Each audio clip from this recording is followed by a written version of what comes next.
Ladies and gentlemen, boys and girls, welcome back to the Blokes podcast. Ryan Hassan from the Centre for Healing here, joined by Nick, the Sultan of Steel, the Miracle of Macrae, the Prophet of the Peen. That means the Peninsula for those whose minds went into the gutter. Sutherland, the mother of Myndfit. You gave birth to it. You're like its mother. I'll run with that. I just imagine you. Where did it start? Where were you in Mornington? Is that where Myndfit started? Yeah. Yeah, just there, just sort of legs open, just trying to squeeze it out. People are probably very visual, and I am, and it's like disturbing and funny at the same time. We had this guy in our school in high school. This was like early high school. And he ended up leaving the school and everything, but you know, there's sort of one act that can taint you at school. And he was a bit of a weird unit. And on the steps of one of the portables, he probably had ADD or something. And he was running around. And then he pretended to give birth on the steps of and he was like screaming like he went through this whole birthing experience. And from then on, he was just known as the dude who gave birth on the P3 steps. Mate, public school in Murrelbach, we had some weird ones. Don't you worry about that. Thanks for dropping that on us. How are you, mate? I'm laughing. It's just, remember I was talking last episode about M's idiosyncrasies? Yeah.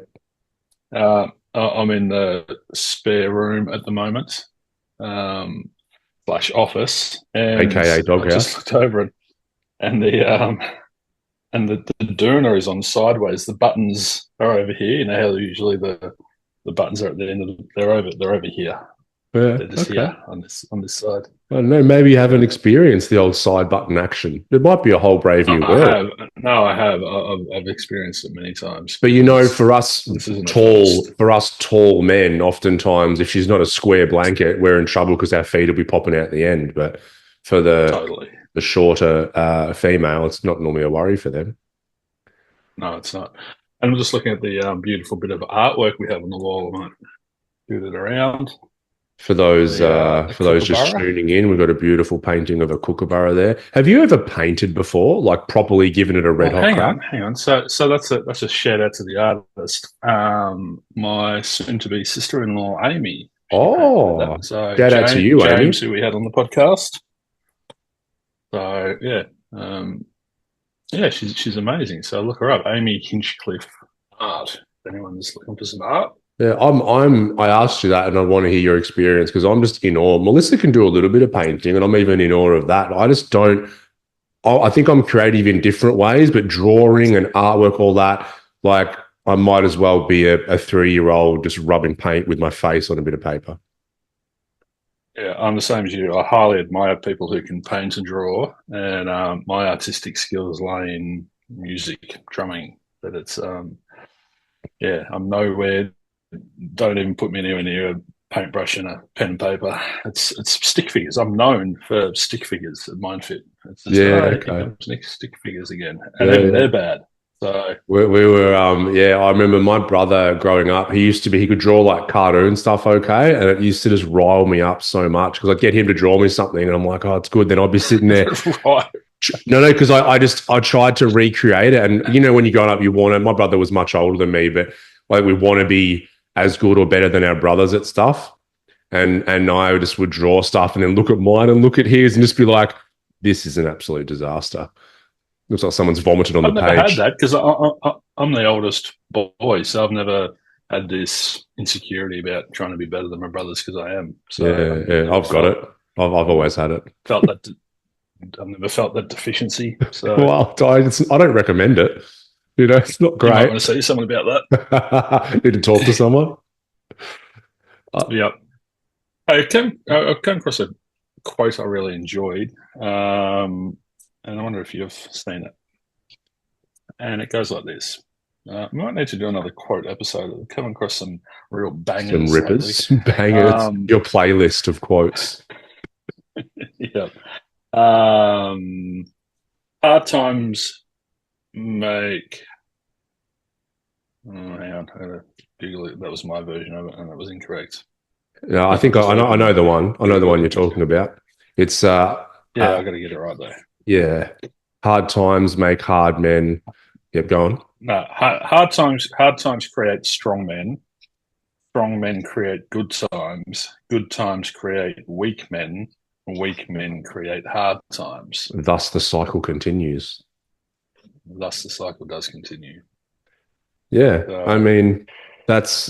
I think it's a quote that's been doing the rounds a bit lately because, even though people can point at all the things that are wrong with the world, and there's always things that are wrong with the world, we live in a very, very fortunate and easy or good time at the minute. If you look at the history that has come before us, so I think I think collectively that's a worry for some people, where it's like, man, are we just breeding a lot of people who aren't up to challenges? I read or heard something recently that something like, I think the number was like nearly 50% or maybe more. So and God forbid, this is in the States, if there was, war and men need to be enlisted, it's something like nearly 50% are ineligible. These are people in the actual age group are ineligible for fit for service because of, I've mostly overweight, medical issues, alcoholism, all that kind of thing.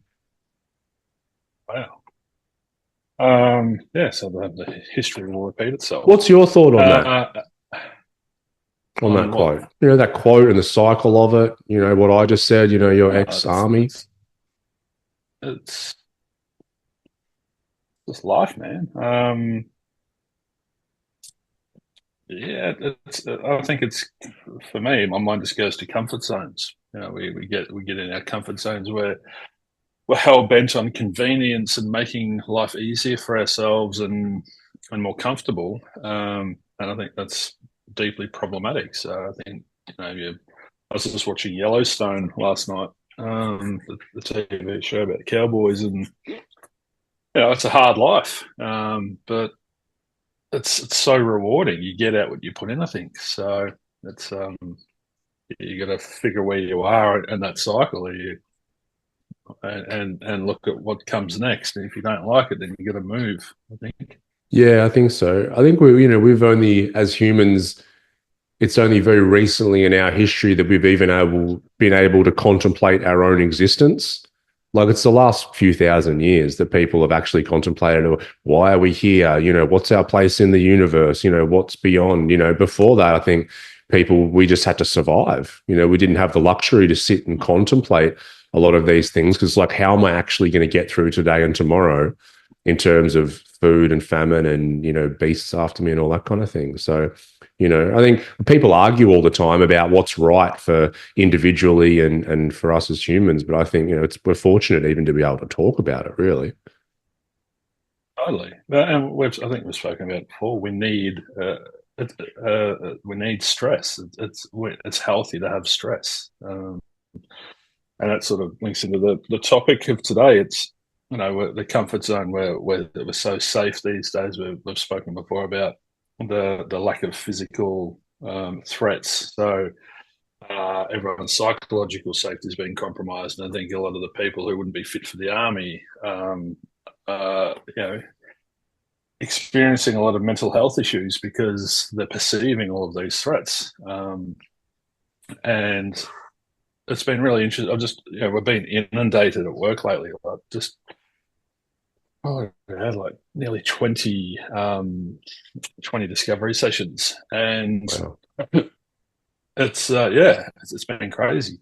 But it's been amazing because we've got this whole new sort of class coming through and talking to them about mental health, and speaking on it on the same terms as physical health. So you go to the gym, you train the body, go to Myndfit, you train the brain. And training the mind, we're also training the heart. So it's just bringing out this concept and making it, when there's a lack of resistance to trains when we're in our comfort zones. I think that's why training our minds is so important. But, as I said, Buddhism's 2,500 years old, so it's not new by any means. But it's I think, but it's easier now to slip into the comfort zone. I think, like, now easier than ever to, I was driving down the road and I saw some kids on push bike. I thought it was like a push bike the other day, and but it was one of those ones that you can push, but it's also electric, you know. And it's like I remember my old, because we always like think back to our childhood and go, "Oh, fucking pedal," you know, you don't need an electric bike up the hill. But I'm just looking at all these ways that we do technology. We're trying to just make things easier and easier for ourselves. So I think it's more important now to choose our hard or choose our stress, because it's things are going to be hard no matter what. If I choose a comfort zone and I grow up and I'm like, I want everything done for me, mum, do everything for me. I don't want to work. I don't want to get my own food. I end up just living in mum's basement, you know, playing video games until I'm 35. Then that's also hard. You know, it's hard to be overweight, to only have friends online, to not be able to get a girlfriend, all of that kind of stuff. That's hard. You know, it's also hard to take responsibility for our life, become independent, you know, be able to look after ourselves and the people that we love. Like both of those things are hard. It's like we just got to choose at the end of the day. I think one's more fulfilling than the other. Very much so. It's a great word, fulfilling. It's more satisfying. I think we experience satisfaction when we extend ourselves and reach a goal, or achieve a milestone, or do something that, and all of that exists outside of the comfort zone. So, well, I was going to touch on, choose your heart with the Myndfit program. Is based off the constructive and destructive pathways, and the destructive pathway is the easy path, but the easy path gets harder, and then the constructive path is hard because you've got to turn up and be, as we call it, an active participant in your own human experience. You've got to be present and conscious and mindful and deliberate, and you know, this mental proprioception. It's so many similarities, like through mental health and physical health. Like physical health, you go to Pilates or yoga, there's proprioception, and that's the where is my body in relation to the space. So what muscles am I using?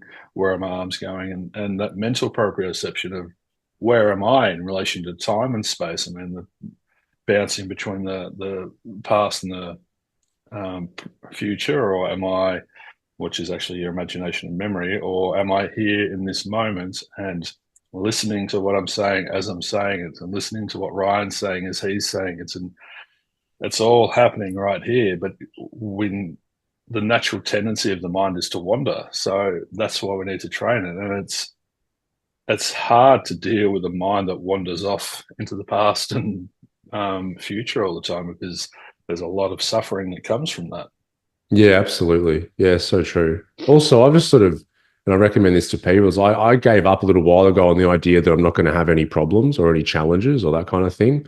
It's like sometimes I feel like we have this. Hang on, stop. I need to process that. I'm going to explain it. I'll help you process it. No. Let me explain. Can I explain it? How long's a while ago? I feel like a couple of years, maybe 4 years. So you gave up this idea that you were carrying, that you what? So we have this bag of problems. We have a bag of challenges or problems or issues, right? And normally there's one or two that are really predominant in our life at the minute. And then we're like, man, this stresses me out. I'm going to work through this and get past that problem. And like once that problem's done, then it's gone, you know. And I think we feel like this bag of problems will reduce and reduce over time to the point where life is easy. Do people do that?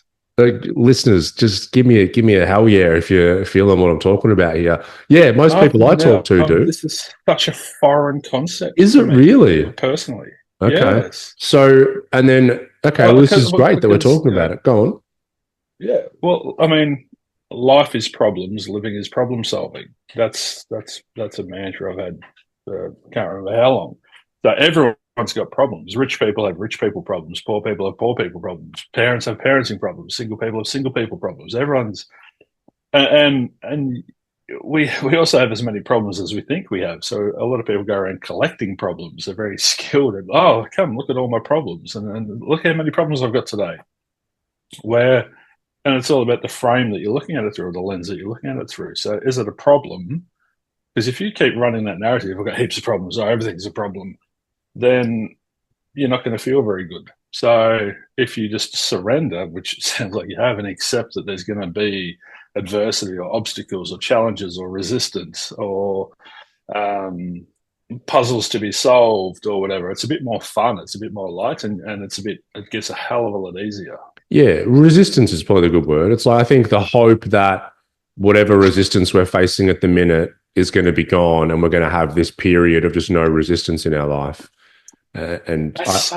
So odd. You've forgotten. You've forgotten. It's too long ago for you, mate. You're out of the loop with us human beings. It's just such an irrational concept. What about this one? What about this one? It's of a similar vein because you surely see this with clients. You know, they're on this path of healing, you know, of becoming better in that. Do you find that they maybe get into therapy and then they have this idea in their head that they're going to be fully healed at one point and this perfect enlightened human being? No, I'm very quick to squash that in the first session. But it's there. You notice it though, yeah?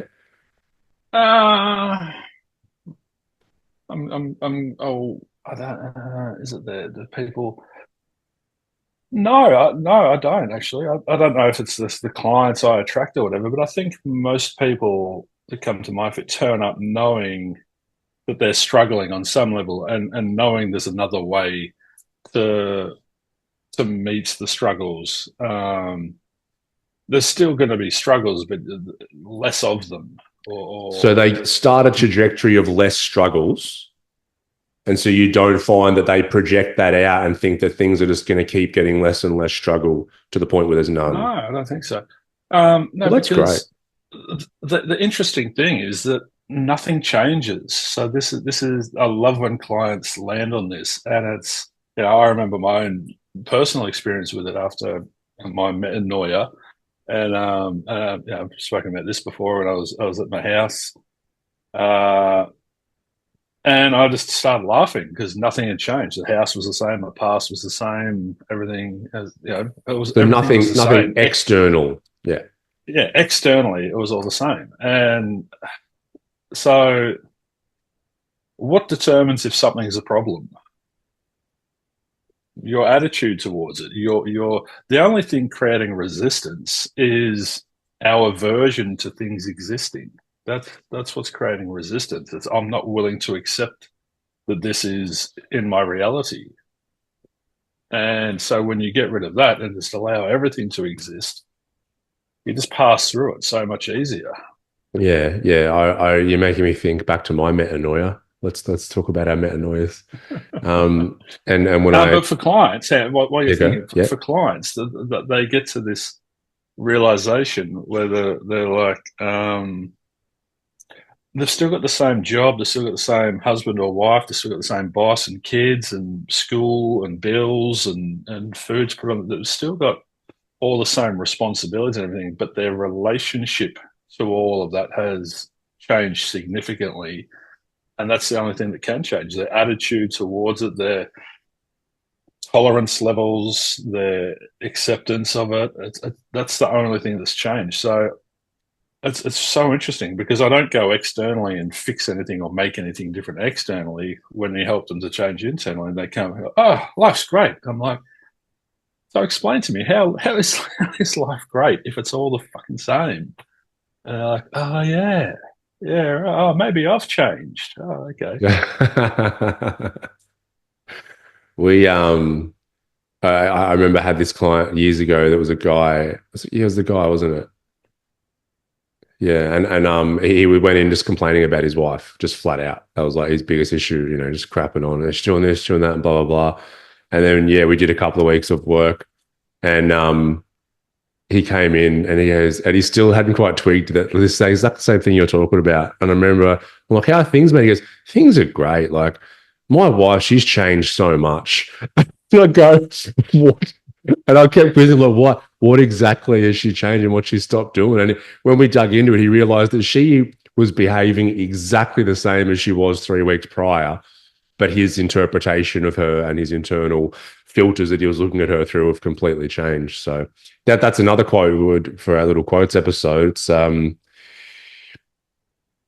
when you change the way you look at a situation, the situation changes. Yeah. Yes. And my metanoia, Well, just back to that before it slips away. And I was yeah. lucky because it happened like really fast, like in a couple of hours for me. But I remember I went to sit on this couch at this office in Port Melbourne to see Melissa, and I sat down, and my life was fucked. Like I was a drug addict. I was up on serious criminal charges. I was OD. Oh, my life was really like, oh, from my point of view, subjectively at that time, nothing was good about my life. I was fucked. I remember 2 hours later opening my eyes, sitting on that couch, and obviously nothing had changed. I hadn't left the office yet, but I was just like, everything's absolutely fine. Like there is absolutely nothing for me to worry about. No matter what happens, I'm absolutely fine. And so exactly what you were saying before, just what had happened inside of me had changed, absolutely nothing else. Melissa waved her magic wand. Yep, gave me a kick up the ass, Yeah. magic wand. And Um, then you asked for a phone number. yeah, hey, that was good. Can we do that again? No, that was years later. Come on, that's a different story. Much more. It's much more ethical than that. um, yeah, the beauty's in the eye of the beholder. The listener determines the conversation, not the speaker. All of these quotes that they all speak of, it's your interpretation of things that does, beliefs create perception, perception creates reality. Two people can stand there looking at the exact same thing and have a completely different experience. You and your brother had very different parents. You had your version of your parents, he had his version of the parents. And if you and I watched a movie together, we'd be watching a very different movie and because we're having a very different experience because of the filters that we're processing through. So Yeah, yeah, that's why it's so interesting when people go, "Oh no, but it was this," and we try and convince other people of our reality and go, "No, this is the truth. This is the truth. This is what happened." And they're like, buddy, it's your truth. Enjoy it. Don't just let me have my truth. yeah, The yeah. truth is subject. The truth is subjective. No one knows the objective truth. Like maybe No, the and it's universe does on some experiential. level. Yeah, the truth is experiential. It's what you experience and what you interpret things to be. Yeah, yeah. Bruce Lipton, he talks about like the honeymoon effect. He has a book But called he that. he makes tea bags. Yeah, yeah, that too. Yeah, cell Yeah, biologist, speaker, author, and makes tea. yeah, Um, diverse. he talks about, you can be going to work on a Friday, you're at this job and you fucking hate it, and you just have that sinking feeling in your guts on the way to work. You're like, oh, I've got to get the fuck out of here, and not talking to anyone and grumpy. And then you might on the weekend go out and you meet this new girl and it sparks this new relationship and fling, and you're so fucking excited about it. And then on the way to work Monday, you're whistling, you're saying hi to all your co-workers, you're happy to be there. It's like work didn't change. It's the same job, but you hated it. And now you're more than happy to be there just because the internal energy had a big shift based on something happening. But, and that's how typically how most people are. But their happiness is exogenous. It's external, and happiness needs to be an inside job. So if we're dependent on good things happening and bad things not happening in air quotes, then we're just going to ride this amazing roller coaster through life, and it's going to be very erratic. You'd be screaming and throwing up a lot. Stop the ride. Turn it off. Puking in your crutch. Yeah, well, another quote on this is anything that happens for a reason won't stay. So let's say that honeymoon period, it's like, well, all of a sudden my internal energy changed because I met this girl and it sparked all this excitement in me and everything. That won't last. That's why it's called a honeymoon period. That wears off. If I'm only happy because, someone acts this way or something happens in my life, then it won't stay, hence the roller coaster.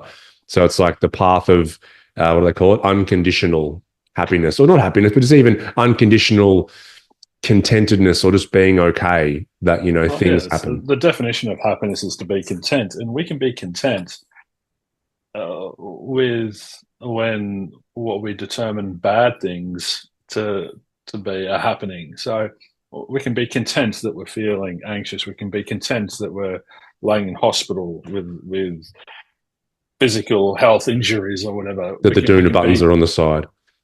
Yes, I can be very at peace with that. Well, I reckon you're struggling with it. It's going to get changed as soon as I hang up. No, your spiritual path is to leave it. Not really. I had something. Yeah, so that contentedness is internal, so we can just move through things and everything. One thing that we teach, a lot of students and clients and everything is understanding these like different parts of us. So when something happens that we judge as bad, then imagine that's a part. This kind of, I guess, egoic part, or maybe it's a part that was hurt at some point and something's happened that's touched on that wound. But then there's this other part of us that's completely content and it's okay. And so we try and teach people to get more and more in touch with that part that is content and okay. So even when the bad, in air quotes, things happens, we just see it as, okay, that's a part being activated. I can have that there, and that's okay to feel bad there. But the more, I guess, the larger part of me that I'm inhabiting is that part that's actually content and okay with whatever happens. Yeah, well, I mean, we teach that black and white thinking is a cognitive distortion. So your cognitive thinking distorted, bent out of shape. So your thoughts are, your perception is bent out of shape. You're looking at the world through those Coke bottle lenses because it's all that's available to you is good or bad. And people are deeply trapped in that. There's no room. It has to either be good or bad. There's no neutral ground. So what we're offering is things. It just is. It's not good or bad. It's just something occurring, and you can just sit there and witness it and notice it's happening, and then watch it as it stops happening, and then you move past it, and you haven't had this massive psychological event. Yeah, and oftentimes that black and white thinking, it's very much based on our short-term expectation. It's like, oh, this thing bad now. Whereas oftentimes we don't see, like, and this, I'll relate this to a story. I was chatting to a client yesterday, and we'll talk about their work, and they do like computer coding and programming and that, and they're at a new company, and it's really hard. It's like completely different coding and software and all that. And the people that have been there for years are like bloody super, autistic and really good at it, and all that. And so she's gone from this really head role to now feeling like she's kind of bottom of the pile in terms of her skill and engineering. And after chatting yesterday, she's like, you know what, since our last session, I've been thinking about it. And it's like, in 6 months, 1 year time, I'm going to be just such a better engineer than I was before I came to this company. But I have to go through the discomfort of like being a white belt, going from a black belt in my previous to a white belt. But at the end of the day, overall, we become better because that's resistance, like we were talking about at the start. That's the game. It's just like Donkey Kong. You get through one level, defeat the boss, you're back at the start. Balance on a barrel going down a hill. It's funny that you mentioned that because the motto for the Myndfit program is discomfort precedes success. So to get out of your comfort zone and you get to determine what that experience is. Like this woman turning up to work, this is the crux of it all. We get to choose, and we make our lives whatever we think they are. So she can either turn up with this deep insecurity and sense of deficiency, and I'm not enough, and I should be that, and why am I here, and this is terrible, or she can turn up with this amazing attitude, like, what an opportunity. How amazing is this going to be? Imagine in a year's time what I'm going to be capable of. It's it keeps surprising me, which is fun. It keeps surprising me how few people realize that we have that ability. We have that capacity to choose how we feel. Oh, it's unbelievable. I spoke to her I said, look, there's, whether it's work, relationship, friendship, family, I'm like, there's a dynamic at play and there's multiple people and things in that dynamic. And then what you're doing, and what a lot of people do, is the dynamic is not satisfactory. It's not going well. It's causing pain and discomfort. And we're waiting for somebody or something else to change the dynamic. It's like, well, if only they acted different, or my bosses respected me, or this or that. And I'm like, you're the only one in charge of the dynamic that you're experiencing. So if something's got to change, it's got to be you, because you might be waiting forever for someone else to change and the dynamic to change. So it's taken that personal responsibility. Codependent. It's so codependent. It sounds like common sense and like but like you said, a lot of people don't get it. And I had this chat with a client the other day. It's because so many people that come in just keep saying, "Oh, this is common sense." You know, what I unpack on the whiteboard and where they chat about. It's not common sense. It's sense. It's logic. It's rational thinking. But it's not common, and that's what keeps surprising me when people come in and they sit there like, "Oh, you've just unpacked me on a whiteboard. Oh, this is. Oh, it all makes sense." And I'm like, great. I just love that moment where I introduce people to this, and so many people say, "Oh, the world's just opened up to me. It's all opened up to me. The blindfold's been taken off. I now have this deep realization that I get to choose how I feel about things." Like, welcome to. I this guy once at the center. I think it was the dad or someone who was coming in. I was doing my spiel on the whiteboard and just talking like, yeah, look, we're made up of our accumulated experiences. We have a set of filters that we view reality through. We can change those filters if we become aware of it and look at it, and we can, have a different life. And I'm going through my spiel, and I remember he looked at me and goes, "Wow, what a radical idea." And I'm like, "Is it though?" Well, it is. It is because the majority of people aren't present. Like I'd say, it's like someone going to me, like selling me some shoes and going, "Well, the left shoe goes on your left foot, and the right shoe goes on your right foot." And me go, "What a radical idea!" You are ahead of your time. Wow, I'll try it. Okay. Oh my God, it works. I was going to put them on my hands, and it's comfortable, and it feels good. But it helps me to move through the world easier, to have some padding. It's worth laughing about, because it's just we need to laugh at how funny we are, because it's and how I'd say 90% of the world, I mean, it's just a guess, but I'd say that they're mindless. They're not present. They're not conscious. And that's all this is. It's just coming into a conscious awareness that this is possible and available.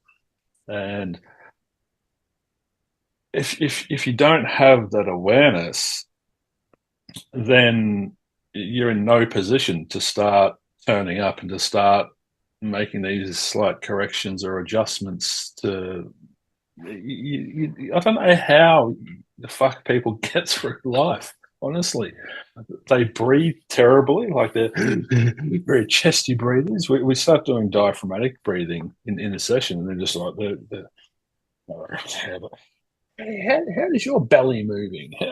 Mine won't move. And I'm just like, how have you not stopped breathing? How are you not dead yet? Have you ever had someone? I used to get clients to do that, and sometimes when they finally got like 2 breaths into the diaphragm, they're like, "Oh, I'm so lightheaded." I'm like, "You haven't taken a proper breath for a decade. That's all."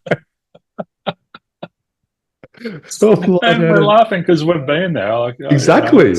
Yeah, absolutely. Pre and post metanoia. So we're not. I don't know if anyone's listening. We're laughing with, not at. It's because we're funny. We're all funny humans. Towers. It's like we have something called a reticular activating system, and its purpose is to filter all the information that we take in through our senses. I'm not telling you this, Nick, because I know you know it, but this for the listeners. We're taking in information through our senses.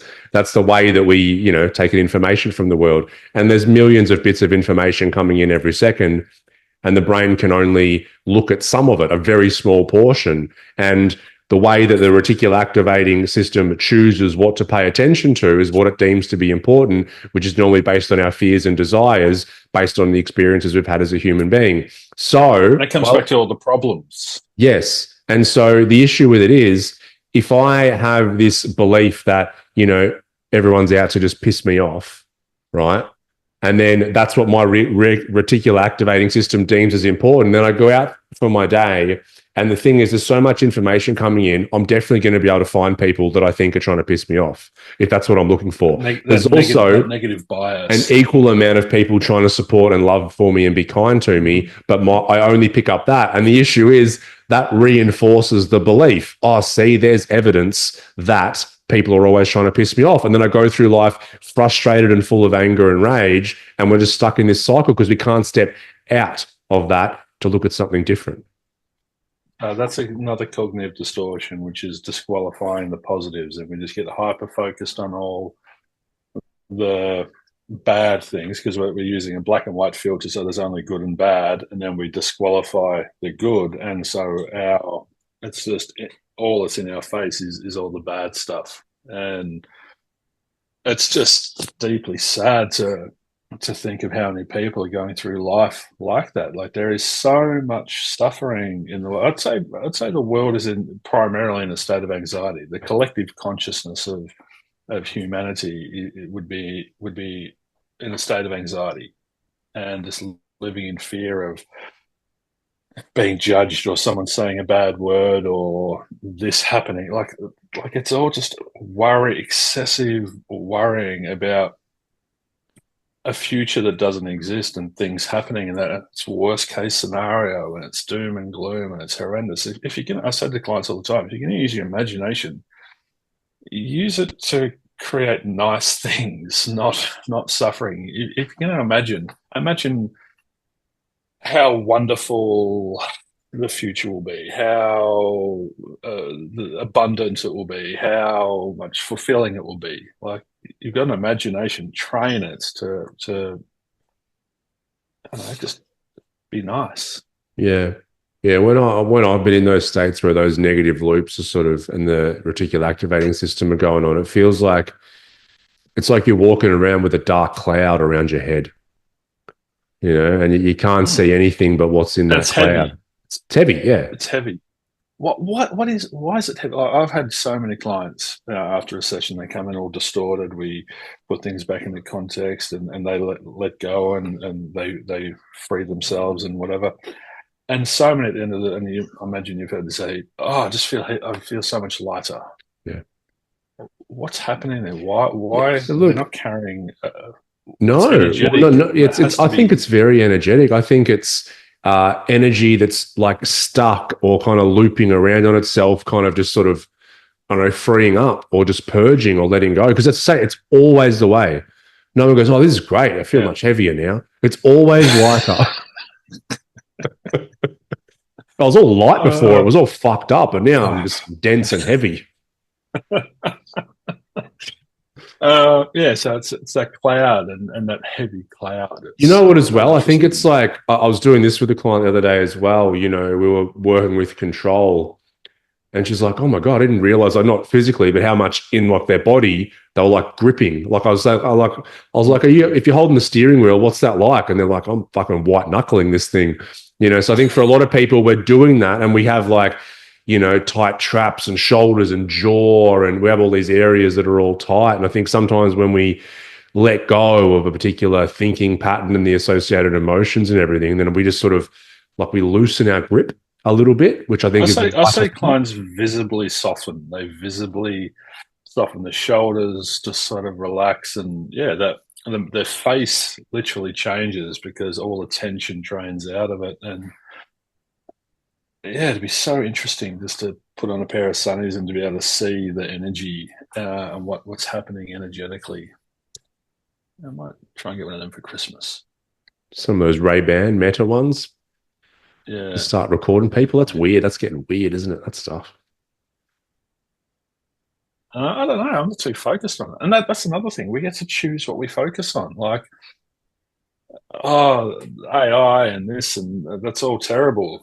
Okay, but there's an ocean and it's got some cool stuff in it. Do you want to go and stick your head underwater for a while and just see how amazing that thing is? Like, it's where's your head? It's back to that. Where am I in all of this? What am I? how much am I mindlessly just drifting versus am I conscious and present and choosing to And that's like, how my life feels. that's just right now, it's easier than ever to slip into that because we have all this information at our fingertips. We spoke many like a while ago about, remember the My Octopus Teacher documentary that you put me onto, and I thought it was great. Anyone who hasn't watched it, go and watch it. And he just went to that exact same little area that was like a rock pool or not far off the edge of the ocean there, and he just kelp sort of farm in the yeah, so just go and just he'd get to know that area and everything. And, but it would be easy for him to go, oh, I'm not going to go today. I need to get the updates on the war in Ukraine and I need to see what's happening with Israel and Palestine. I need to know what's happening with the fucking American election. And, it's just ongoing and ongoing. And unfortunately, people just get more and more anxious by focusing on stuff that is so outside of their sphere of influence that it's crazy. But it plays into our, the wiring of our brain that is attractive to go down, but it's terrible for our mental health.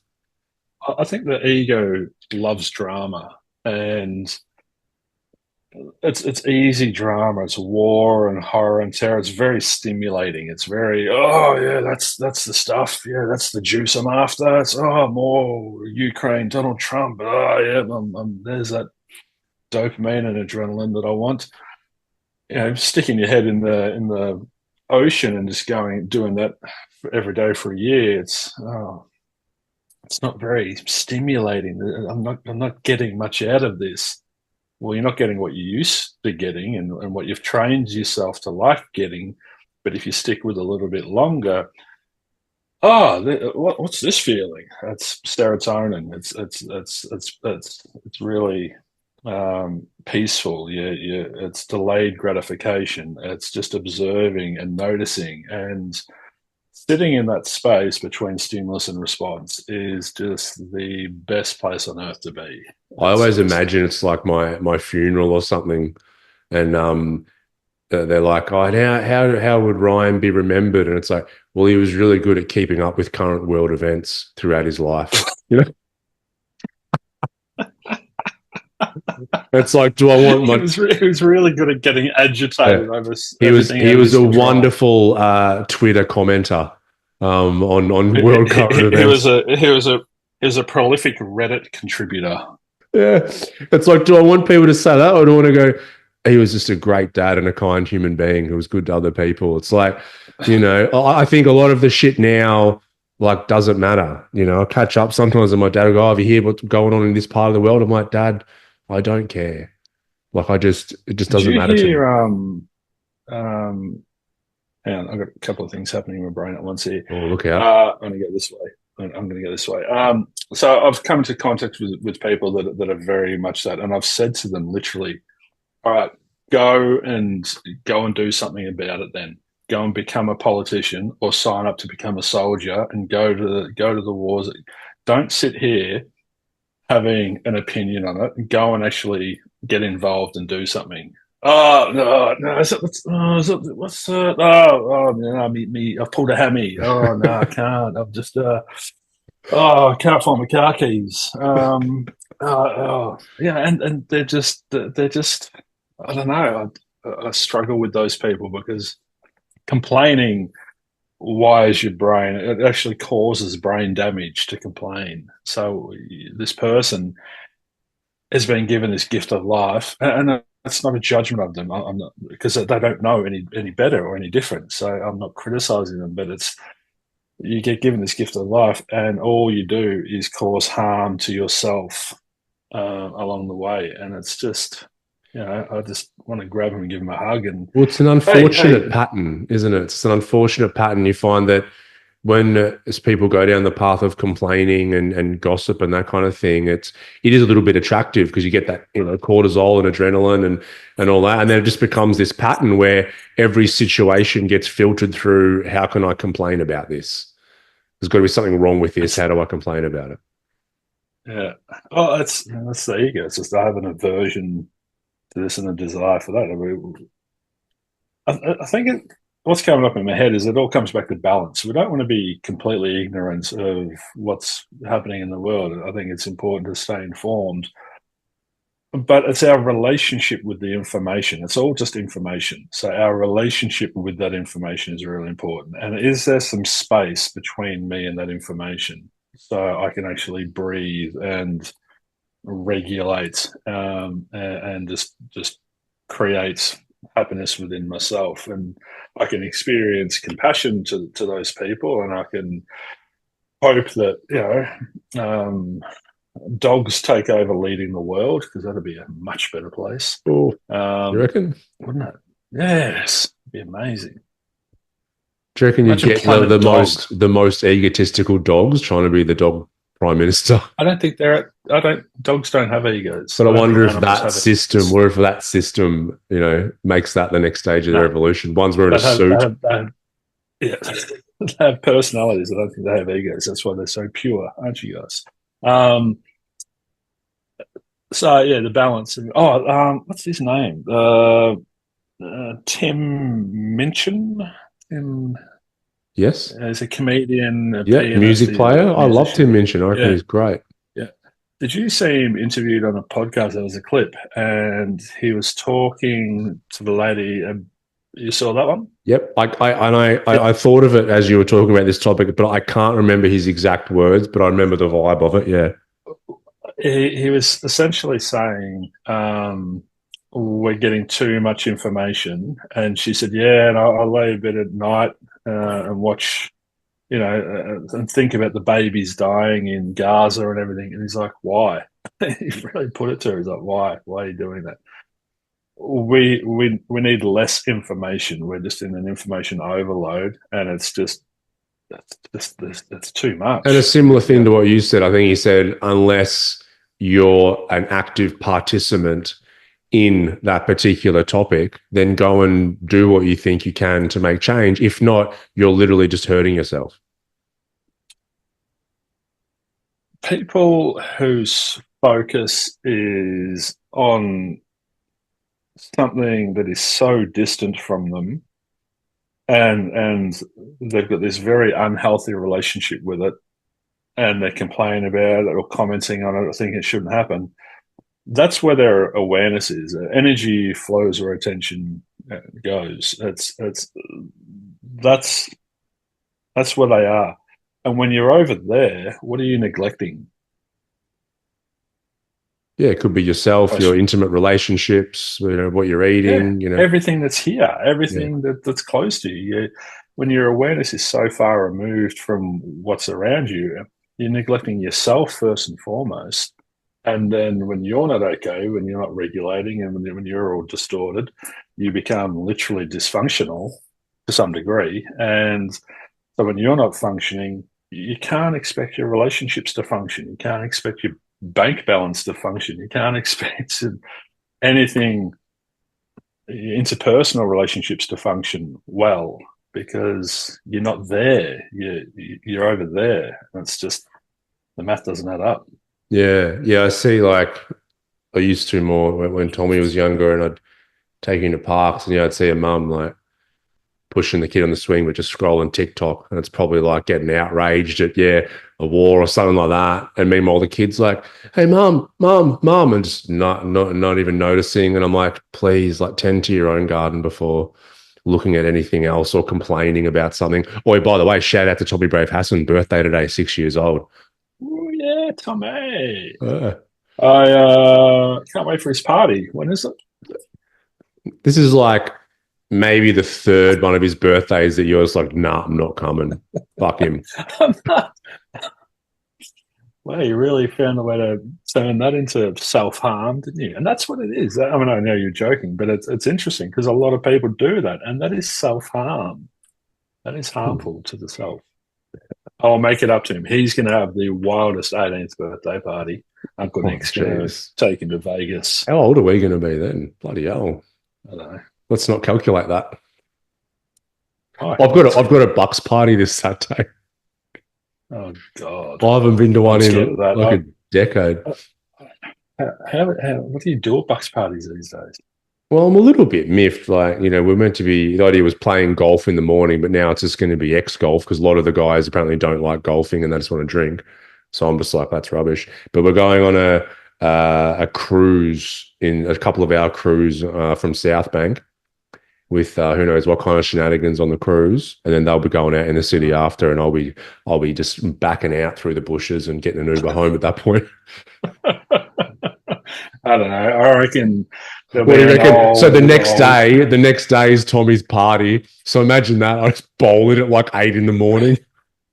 I have the hangover after the wedding. Just pull up in a car, all the hubcaps and doors fall off it. Well, it's my nephew's box, and the wedding's next weekend. I'm like, oh, that's turning around the week after. It's cutting it close, buddy. That's very close. That's getting the zip a little bit too. Anyway, yeah. Do you reckon there's any deep sort of lingering old version of you that's just let's find out that could be activated at the Bucks party? Let's find out. I love it that you're going, oh no, I'm going to back out and I'll just let them carry on. And you've been in the cesspool before. I reckon. I'm pretty confident I'll duck out, but I think it'll be more of a reluctant duck out maybe than a really excited one, you know. But let's see. Like I'll talk to you about it. We'll find out. Some sensible part will kick in and become the executive decision maker, and he'll be like, "Nope, we're adulting now. And this other party is like, but boobies and beer." And the party one will keep coming out to be dominant, and they'll hang on, reel him in. Do you reckon people? No. To what degree do you think people truly know themselves? Do you think there's enough self-inquiry? Like people. To what level are we talking? If I'm looking at it deep, I don't know what the fuck I am. How you going? No, but I'm talking about parts of this and the why did I just make that decision? And do you think people understand how they're put together? And no. Okay, me neither. I had a interesting thought on the way home last night. And it was relating to something you said earlier about the honeymoon. And my thinking was, don't make a decision based off the chemical state that you're in at the time, because and the classic example would be making a purchase, seeing something shiny that creates a chemical storm inside of you, and you go, oh, and all these desires start forming, and then you buy it and you get home and you're like, yeah, this is cool, this is really cool, and then all of a sudden it gets put in the corner and never used again because it was bought impulsively. If you can train yourself to understand, firstly, that that's happening, so have that awareness, then you're in a position to just observe that happening within you, give it a couple of weeks, and then go back and examine whatever the shiny thing was, and then see how your relationship is to it. And if you still think it's great, then buy it then. But that discipline is so important to give that delayed gratification. Yeah. No, 9 times out of 10, you wouldn't buy whatever it is. That's right. Yeah, you're caught up. The classic, like if you think about the extreme of that, people that are bipolar and they're in a manic state, they'll be like bipolar. Yeah, but where do you buy polar from? Polar bear. It's expensive. You buy the bipolarity. It's they, and they'll in a manic state just go nuts. Do things, buy things, all of that, and then have to go. Oh, then when they eventually come down, they're like, "Oh shit, what have I done and what have I bought here?" But we all like do that to a varying degree, maybe just not to that extreme. I like that idea of giving it a bit of time. One thing I do, you'll either know that we're in a certain heightened chemical state, but even sometimes if I have an important decision to make about my life or business or whatever, even if I don't think I'm in a heightened state or anything, I'll do some breathing exercises to sort of down regulate myself for a good 20 minutes or so.